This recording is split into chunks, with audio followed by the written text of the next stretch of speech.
সবার সাথে পারা গেলেও কিন্তু ছেলে মেয়েদের সাথে পারা যায় না, কারণ ওরা যা বলবে, ওরা যা করবে সেটা ওইটাই রাইট। ভুল হলো ওইটা রাইট, সঠিক হলো ওইটা রাইট।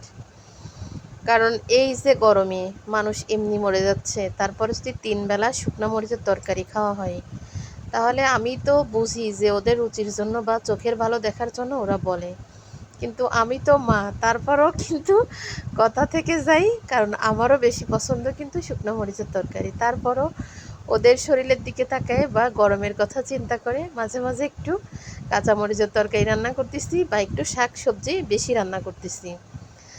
জানি খেতে গেলে কিন্তু চিল্লাপাল্লা করতেছে, এটাতে খাবো না, এই খাবো না, এই রান্না করিস, এটা ভালো লাগতেছে না। এত সুন্দর করে রান্না করি, আসলে ওরা তো ছোট মানুষ, বোঝে না।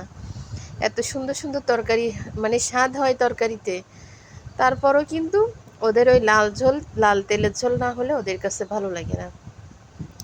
তারপরও কিছু করার নেই, কারণ চিল্লাপাল্লা যাই করুক, না খেয়ে থাকলেও কিন্তু আমি শুকনা মরিচের তরকারি রান্না করতেছি না। এই যে পরপর 2-3 দিন শাক রান্না করেছি বা শাক ভাজি করেছি, এটাতেই কিন্তু ওদের মেজাজ অনেক গরম। তারপরও কিছু বলি না, যে ডিম ভেজেও দিচ্ছি না, অন্য মাছ টাছ ভাজি করেও দিচ্ছি না যে এইগুলাই খেতে হবে, কারণ ওদের জন্য রান্না করা।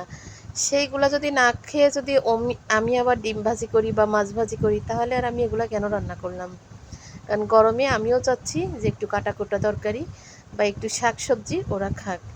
তো শিং মাছ ভুনা করলে ভালো লাগে। ছেলে বলছে তুমি এত বড় বড় শিং মাছ ভুনা করবা, ভুনা করলে ভালো লাগে। বা এর আগেও ভুনা করেছি, আলু দিয়ে রান্না করেছি জিরের গুঁড়ো টুড়ো দিয়ে।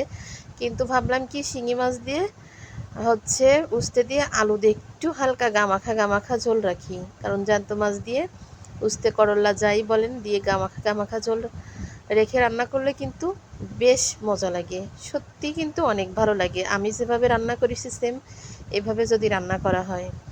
পেঁয়াজ, মরিচ, জিরা বেটে দিছি, কাঁচামরিচ ফল ফল করে কেটে সুন্দর করে মশলা কষায়ে মাছ দিয়ে আলু দিয়ে একসাথে পাশাপাশি দিয়েই মানে ভাগ ভাগ করে দিয়ে দিছি। দিয়ে আলু রেখে মাছ উঠায় রেখে আলুটা সুন্দর মতো নাড়াই চাড়াই উস্তে দিয়ে নাড়াই চাড়াই কিন্তু আবার উপর দিয়ে মাছ পাতায় পাতায় অল্প করে ঝোলের পানি দিছি। আর এই হচ্ছে তরকারির একদম লাস্ট লুক।